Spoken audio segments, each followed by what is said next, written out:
Kia ora. Welcome everybody to our third exceptional series. So excited that you all came back. That's exciting.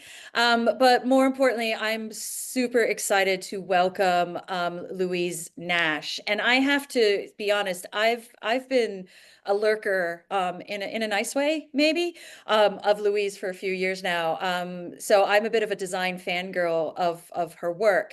And it was actually for me quite remarkable to come into Academy X and learn that all of the work that she had done since I had known of her sort of germinated out of a master's program here. And I mean, I almost fell off my chair. I was so excited.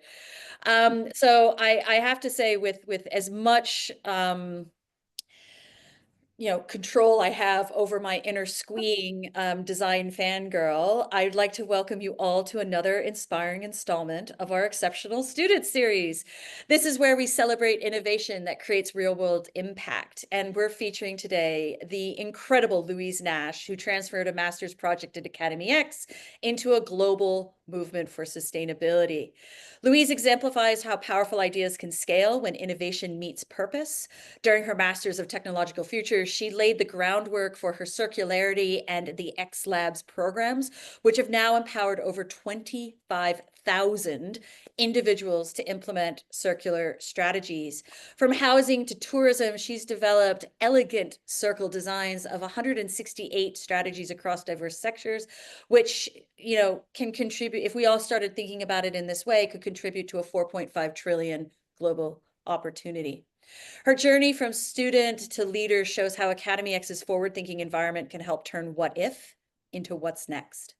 And it's a vision that she's bringing that's reshaping how businesses approach sustainability worldwide. Louise Nash, you're exceptional. Kia ora.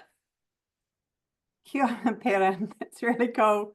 I feel like I'm on some, amazing TV show. That was such the best opening I've ever been part of. Thank you. It was really lovely. It's going to go to my head. Third time in, I've got this down. So good. So good. And thank you to everyone for joining us. It's really cool to see you all here. Oh, it's super exciting, and I'm so glad. Um, I'd love us to start off with a bit of a wananga, telling us about who you are, where you've come from. What's your story? Can you share with us a little insight into who you are and how you've come to be? Yeah. Um, I won't make it too long, but I do want to go back to, I guess, my whakapapa and where it all came from. My first steps was on a market garden here in Tamaki Makaurau, out in Onehunga. It used to be a bit of a food bowl for Auckland, where all our fruit and vegetables were grown by good, hardworking New Zealanders at the time. And I lived there with my grandparents and my parents.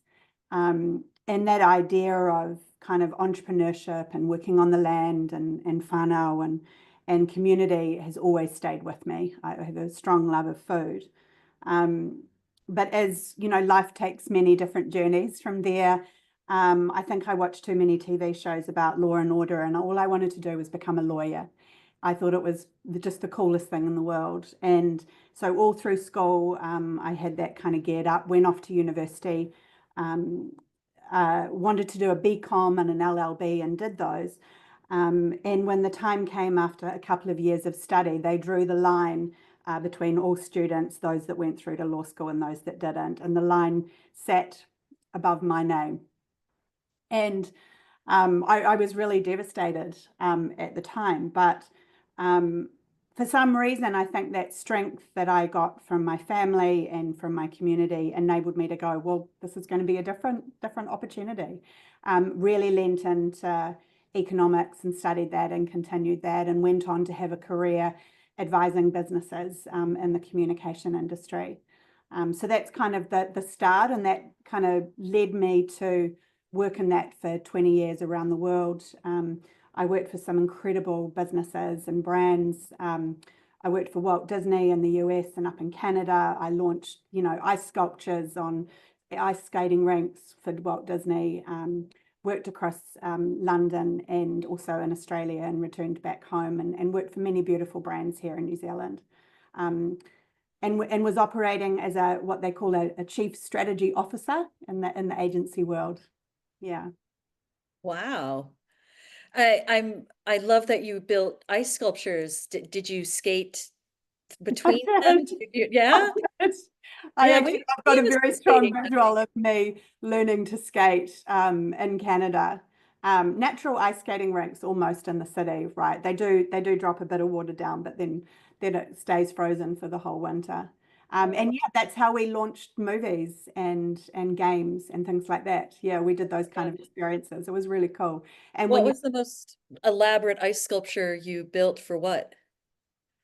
um Just Well, really probably curious. the biggest, I'll move us a little bit on from the ice sculpture. Probably one of the biggest projects and most exciting ones that I did was a really massive collaboration for the launch of the dinosaur movie. And I actually went out and negotiated to work and partner with real archaeologists. And I discovered in Canada that they'd done some really big digs and actually discovered dinosaurs there. And so we partnered and launched it, highlighting that work, which was really cool to kind of bring that local piece to a big international blockbuster. Oh my gosh. I can't I remember when my kid went through his dinosaur phase, and it re-triggered my own dinosaur phase as a kid as well, where I wanted to grow up and be an archaeologist. And instead I grew up to be, an outspoken smarty pants with a design background. But still, I feel like I mean, all the cool action heroes were originally archaeologists, let's be honest, from, Lara Croft down to Finding, Indiana. And yeah, right? Preach. yeah. So you came back to New Zealand after, launching these amazing things. What brought you back? How did you end up in your master's? What happened next? Yeah. Well, things were going pretty well. I was always really excited working for really ambitious people and ambitious brands that wanted to do great things in the world.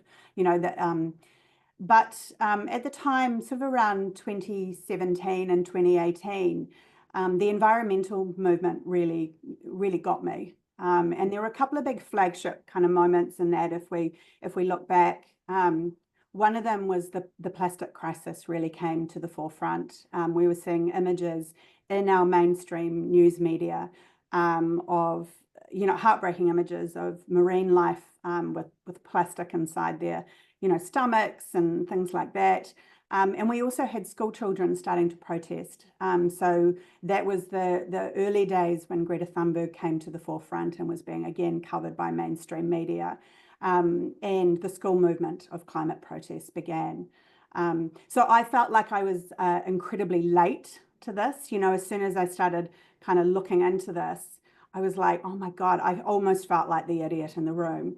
Particularly as I looked back at my, illustrious career, creating all these amazing things with really creative, designers and amazing, talented people. And sort of the realization that, 99% of that's ended up in the environment, right? And, that's hugely confronting. You put a 20-year career and, you realize that. And yeah, you do feel a little bit like the idiot in the room, to be honest. And I think maybe there's still people that feel like that if they haven't had a chance to lean in and really start to do something. So I cried a bit. I kind of hid in the bathroom at work and didn't go to a few meetings that were really confrontational. Um, and then I was like, oh, for goodness sake, you've been able to adapt and work on things your whole career and your whole life. Just lean into this. You've got a seat at the table with all these leading businesses. Start having these conversations and start moving the stuff forward within the realms of your role. I was a chief strategy officer and I tried to do it and everyone kept changing the subject. And I was like, oh no, this is what's perceived as what I'm meant to deliver. And so I found that I had to go and be in a different space, had to learn new things, and start to think, what are the tools and frameworks and ways that I'm going to lean into this problem and start to help businesses solve them. And that's what led me to the master's. Yeah. So tell me about you you found the masters. How did this connect up to circularity and XLabs? Yeah. And, you came in with this idea. How did it germinate? How did it grow for you? And how did it become this amazing thing that you've created? Yeah. Well, everything that I've created in the last 7 years since I completed the masters was not even an idea when I went in. So I'd never heard of the circular economy. I thought I would start a business. I've always loved starting businesses and doing that. I knew that I had some skills in helping businesses and being a trusted advisor and a strategist. And I hoped that I would still have some of those skills in this challenge that were useful. But I saw a little ad, I think in between crying in the bathroom and coming back and going to other meetings and trying to talk to my boss about creating a business within my agency that would do this. I saw a little ad on, I'm pretty sure it was like a Facebook ad. Those were the days I was on Facebook on my computer at work. Hey, you could have said Friendster and I would have been with you. I've been like, oh yeah, MySpace. Oh no, that was a few years prior. But yeah, ad, and it came up Masters of Tech Futures, and I had never heard of it. But I went, oh my goodness, that's a space where I can go into and design something different. And I chatted to everyone there. There were a couple of people at the time. It was still a relatively small team. I think I was saying I was like cohort 5 or something. Crazy. And I said, I have no idea what I want to do, but I want to be in a different space. I think technology might offer some solutions to these environmental challenges. And do you think I could do this? And they all went, yes, make a start. And so I quit my job, which wasn't well received on any fronts Except for at the best. all. At all. I used to come home from the masters like the first 6 months and open the front door, and my husband just had like the same permanent face, like, we're stuffed, you've stuffed us. Look at me. Yeah, but look at you now. And also I was really happy. I was learning, I was doing something new. Yeah, so that's how I started. And the master's program kind of has this framework where you start to pose questions. There's some key milestones, and so very naturally I started to kind of go, well, how am I going to start to tackle these problems? What are the skills I bring? What's my kind of hypothesis around what do businesses need to start to improve their impact and realize what's happening with the products that they're making and where they end up in the world. So yeah, that's how it started. It's amazing. And of course, you got your master's, so it was a very successful project. So that was exciting. And I guess when we think about the scaling, I'm really interested in what's been key to scaling from a master's project that's starting to firm some ideas about wanting to create a business that helps with the world understand what it does after the project and how the planning of it goes into that. So that idea of the circular economy to, I don't know, impacting over 25,000 individuals. Like, Yeah. It was at about the 3-month mark. You have to give a presentation around your idea. And I had an idea. I was going to create a search engine in competition to Google. And instead of generating emissions, it was going to plant trees. It had been done elsewhere, but not to full impact. And I thought that's one of those ideas that you can really, really scale up. Because ironically, I found at the time through the masters that Google actually white labels their search engine. You can actually replicate it. oh my God, today I learned. Yeah, so you literally could pick up that piece of tech. Of course, you don't have all the searches in behind it to make it smarter, but you can do that. So I went to give that presentation, and before I stood up, I said, actually, this isn't my idea. I need another day to go work on an idea. And I went home and drew the Circularity logo and said, I'm going to start a business that's going to help other businesses become circular. And at that stage, I'd learned about the circular economy. I discovered that, the idea of the take, make, waste economy, circular you keep resources in flow, you regenerate living systems, and you design out impact. It's so infinitely potent as a concept and can apply to everything. You know, it can apply to an individual, a business, an industry, and an entire country and the world. So I was like, this is a big idea. So my 3-month presentation was Circularity, the business. These were the services we were going to offer. And I saw a little opportunity in design and design thinking, and that process, giving people the opportunity to shift their mindsets, the tools around co-design, and then to explore different kinds of solutions with technology, and actually unlocking that mindset for business was 99% of it. Then people could run off and do almost whatever they wanted. You just needed to get them moving in that space. So one of the Tech Futures coaches came to me and said, you need to get this into a business straight away. And so at the 4-month mark, I went to EcoStore and said, this is what I've got. It's really MVP. Will you let me run it through your business and your people? And they said yes, and they paid me. Whoa. They went, we haven't had anyone come knock on our door and talk about circular economy, and we've been trying to do it for years. So, you know, it's open doors, right? Just find the open doors.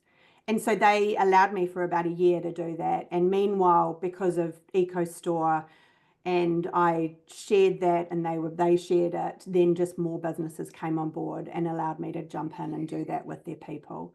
Because many people were feeling the same as me, and they were in positions, they didn't yet have targets, they didn't yet have goals, and so they wanted to kind of learn, what does this look like for them? What does it look like for their business? And so I started testing that, and that's become the blueprint now for all the work we do in the last 7 years at Circularity. It actually hasn't changed since that very first EcoStore project. Amazing. I have two questions. The first one is did that change the scowl you were greeted with when you came home from school every day? We still debate what my income was in that first year, because it's Add a part of zero in my, front of the decimal point. yeah, it's part of my narrative, right? That yes, I took a year off work, and yes, I quit, a very lucrative role. But I made this amount of revenue in my first year while I was studying at the same time, right? A little bit, not really. It hit a nerve, I think. Oh, bless. But, Um, but, but and the other thing that I find really interesting is that, we started off feeling like the idiot in the room and crying in the bathroom. And I can tell you right now that every single person on this call has gone, girl, I've been there. And 10 minutes ago. And but what I like is the combination of sort of the circular economy and about shifting mindsets, allowing people to realize that they're not the idiot in the room, that they're actually part of a movement and they're coming around the other side. well, yeah, I mean, the penny drop for me was when I saw those images of what was going on in the ocean with plastic and with packaging and waste, and listening to Greta. I'm like, there are literally, hundreds of thousands of people that this has been their career or their job, their whole life. And the environmental movement's been going since the 70s, right? And they haven't been able to make this mainstream. They've been fighting this good fight. And so I was like, we all need to jump in on this. Like, it's going to take every single one of us. So if I've gone through this journey myself, I need to take those learnings through and do that at a business and an industry level. So I kind of merged my own personal journey, from idiot to expert, I guess, and from an individual to working, with companies and industries, to be able to demonstrate what that could look like for businesses. Yeah. Absolutely. I want to invite everyone on the call that if you hit the Q&A button on your Zoom, you can pop some questions in. Louise and I are keeping an eyeball on it, and we will bring them in as and when we can. So while you are thinking those through, tell me, Louise, what skills should individuals and businesses develop in order to thrive in a circular economy? Because I know you really connect, environmental impact to revenue, to mindset and activity. Yeah, that's a really great question. And it's not what you expect. Third webinar. So, so I always thought, and there are others I know like this, that if I was to have a role to play in improving environmental impact, that I would have to train to be an ecologist, to understand the natural world, climate, all those impacts. But what I actually learned through the practice of design thinking and working with businesses is the first thing I needed to train businesses in is how to love the problem. What I discovered is we fall in love with solutions as human beings. And in fact, most of our time we avoid the problems. We don't articulate them properly. And as businesses, we leave massive gaps in our knowledge and capability and our foresight around what's coming because we refuse to love the problem. And so one of the first things I teach businesses is how to do that. Yeah. Oh, my entire team has just jumped up and like fist bumped the air because we spend our entire time going like, man, you guys, I know you want to talk about solutions, but we still don't know what problem you're trying to Oh solve. yeah, like I Yeah. still like I mean I run, you know, the XLabs circular training program, and you know we take people on a 6-week journey, and still, you know, at the 5th week they're still telling me that about the widget that they've made, and I still have no idea what problem it solves. But when people fall in love with the problem, the potency of that is incredible because they realize that everyone has that problem, that they've got mates who want to solve that as well, that everyone puts their hand up to go, I'm in, I'll help you solve that. That's when you know you've loved the problem, because all of a sudden your world opens up, Yeah. and you're working on something, you know, really potent and impactful for your business that really matters. I Yes, 110%. And it's really funny because in a bit of the conversation in different parts of the design community is that funnily enough, coming out of COVID and coming out back into the world again, even the falling in love with the solution, there's been a lack of love there as well. So now we're not even into the problems or the solutions. We're just sort of like, ugh, Yeah, like everything's too hard. yeah. I think, isn't the word the Oxford year of the word of the year from the Oxford Dictionary is brain rot? Oh, This I 2024. There it Like, is. I mean, how insane is that? No, it's a combination of Candy Crush and Love Island. I'm telling you right now. Yeah. But the reality is, you know, things are really serious. Mhm. And we can only go so far as individual impact. You know, businesses have a really powerful role to play, so does government and so does policy. But all of us are making all of these decisions every day. I have no idea why someone decided to wake up and design an economy that doesn't work with nature. Like, we could have done it that way, but we chose to do it a different way, right? And so it's the undoing that we don't like. It's the, you know, the walking through the path again and going, actually, I don't want a phone that I can't fix, right? Mhm. That doesn't make sense, you know. And all of those things, it's the rethinking and the redoing that I think we find exhausting. There's a Even couple of, yeah. accepting these are choices, that these were decisions that people made, either by omission or commission. It was a decision that, A yeah, design decision, a Perrin. design decision, no less. Girl. Yeah, yeah. There's a couple of Um, questions we can drop in. yeah, Yeah. absolutely. Which one would you Yeah. like to start with? Well, the first one is what are the motivations and psychological shifts behind getting people to think and do differently? Now, this was particularly interesting for me when I came into thinking I might know something, because the communication industry and marketing world is so geared up around behavior change, right? And so we're all like, how do we influence people, right? I could get 100,000 people to go to the movies on a Friday night. Surely I could get them to care about the natural world, the place they call home. What I realized is a couple of things is everyone has that intent. They don't realize how to translate it practically, and unity and social cohesion and bringing together the coalition of the willing, where you feel like you're in a group of people that can do that and you're not alone, is so potent. You know, it's the 100,000 people in a movie enjoying it and laughing at the same jokes. That's what we need to do for the climate movement. Yeah, except we're not laughing. Absolutely. I think that kind of leads into the next one, which is, and I think this is a really great question from Shorjo, which is saying, what's your desired future state for the world? And he clarifies it, or they clarify it and going, how do you create the future you want instead of predicting or reacting to the future? And getting everyone to laugh at the same moment is sort of a step into that, isn't it? Yeah, I mean, not everyone thinks this way, right? So there's an acceptance of that. Um, I learnt that I had to invite people in to different ways of thinking and have those conversations and meet people where they're at.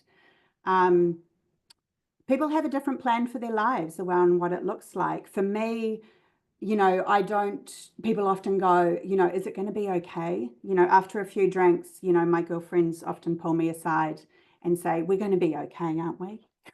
Man, And I'm that's like, this is such a, not the time for the chat, right? no, Um, this is I rose time. yeah, pardon me, something like that. Um, I think that human beings are infinitely adaptable. I think that was something that I learned on the master's program, but every day it reminds me when I work with the change makers. We have always adapted to our environment around us in every single moment that we live, and so we can do this. That's my only prediction, that we will adapt. And is that your secret ingredient in your self-motivation? Yeah, it probably is. I mean, trying to run a business in this space in 2024 has probably been the most challenging thing I've ever had to face in my career. The funding's gone. Every public servant pretty much working in this space has been made redundant. Our climate targets for New Zealand, we don't think we're going to meet. No one knows how, because we have no policies to deliver to them anymore. And we're losing face globally. So yeah, try being a consultant in that market in 2024. But the people that have showed up to do that work have wanted to do it with greater impact, with more effort, with everything. The ones that have shown up this year has made it all worth it. Yeah. If it's interesting thinking about how the challenges now might be different to the challenges when you started out. So when you think about after the Echo store and you think of Taylor asks a really great question, which is what was your first big job as Circularity and how did it go? But I think it's the second part that I think is really powerful, which is, was it intimidating to take new skills out into the real world? And I'm curious and going, how has that set you up really well for this year as well? Because where are we seeing patterns emerge? Yeah, I think the masters was helpful, but also I realized that no one really has the answers, and there is no one answer. It's part of the beauty of the world, right? And so um, if we lead with values and things that are important to you, you generally that's your steer in life, right? And so if I'm able to unlock those, connect those across organizations, then I know they'll be in good shape. The biggest project that I did was for a company called Profile Group. They are the country's biggest aluminium window and door business. They bring up the aluminium from Tiwai. They make all our windows and doors. I started a project with the daughter of the owner, Michaela Plor, because she wanted to make a difference. And we both made a pact to go on a learning journey around what that looked like. Oh, wow. And we discovered after a year that they were using enough single-use plastic to wrap their aluminium windows and doors to get them to sites through their vertical supply chain. It would wrap a quarter of the planet per annum, and that's a business in the Waikato. So the single-use packaging piece in supply chains is enormous. It's way bigger than what we see in a supermarket. This is another exercise in love the problem. We're diverted by thinking, what is the problem? Right. Um, and so, we worked with her for 3 years. I had to do every kind of job from redesign packaging, which I'd never done before, but found it fine. I created a wool packaging system for them. Then we used textile repackaging. But with that design practice in mind, you're automatically just going in with questions and prototyping and testing and getting answers and getting feedback. And so you're never feeling like you're showing up needing to have the answers, right? And that's how you train and work with clients. So you're able to take on those big projects. And at the end of 3 years, we designed out, nearly $4 million worth of packaging that they no longer use or need. And, enough plastic to wrap a quarter of the planet from one business. Far out. I mean, the scale of that it's such a good metaphor, actually. Isn't Um, it? yeah, it's super powerful. Um, we're ironically, Louise and I were laughing beforehand about how much we had to cover in half an hour, and true to form, we've hit that moment. Louise, you mentioned that you wanted to define take a little bit of a dig at sustainability. Do you want to take a smack? You want to Yeah, give it a little often, tickle? yeah, often I'm in, yeah, and I can see the word showing up quite a lot. Yeah. It was one of my observations when I first came into this as I guess the bit of the outsider is this word sustainability. Like, I'd done lots of copywriting and finessing of words, and it would never be a word that I would want to use telling people that this is a climate emergency and we need to do something about it, right? And I find that it's used everywhere in people's job titles, and it doesn't have the urgency or the potency that I think is required for the situation that we're in. It feels like we're sustaining something, and that's a lesser thing. I'm definitely not the people that are in those roles are absolute powerhouses. I'm only faulting that their title doesn't measure up to the impact that they're doing. So for me, I often talk about the natural world, that businesses exist within the natural world. Our role really is to work with nature, not against it. I find that's a much more comfortable space. If we're not working with the natural world, we don't replenish our resources, and there is no life on earth, there is no business, there is no money, right? If we can't do that. And so I feel like that's much simpler and that's much more connected into the problem that we need to tackle. No, that's brilliant. And we have a question, which is, what resources would you suggest for someone new to circularity? I mean, besides, studying with us, as well as, perhaps taking the, sustainable business program that we've got going. Yeah, yeah, thanks for asking. Jump on our website, circularity.co.nz, and follow us on LinkedIn. We're always trying to stay on top of great resources and articles. And so we post about them, we write about them. I've got a podcast called The Redesign of Everything. You can jump on and have a listen to that. And we interview leaders in this space. We are all learning by doing. This is, 100 billion tons of resources are extracted from the earth every single year, and less than 8% of them are ever cycled back for use. So we all have a role to play. We all have a job in this space. It's the big redesign. It is the big redesign. Louise, thank you so much. Close us out. Tell me what you're going to do next. What's next on your horizon? Oh my God, make it to the end of 24. Um, Right? I have been saying goodbye to 24. I think not many people do that closure. So I have been going through that. You'll see on our LinkedIn channels, I've been doing thanks and learnings and what I want to take through to 2025. I have quite a lot of optimism for 2025. We are in the throes of signing global contracts to take our XLabs circular economy program to the world, which is really exciting. And here in New Zealand, we are working on a really cool design of a reusable container system that will replace single-use containers in a mainstream environment, and have really big impact. So that's pretty cool for 25. That is very cool for 25. I'm so excited to even hear about different types of packaging. I think that would be absolutely epic. Um, I want to I want to thank you so much for your time, for your mana, for your insights, for just answering it with such humor and authenticity.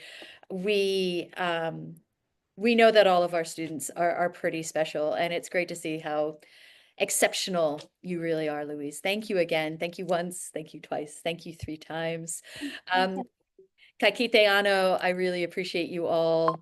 And next week, sorry, I forgot, this is the most important thing. Rochelle Marshall is also exceptional, and we're going to see her next week. And welcome her to our next adventure in conversation on what we're going to do to make the world have an impactful future. But I can already tell that we're having some great conversations, and this was a really great one. So thank you again, Namihi Nui, and thank you very much. Thank you, everyone. Oh.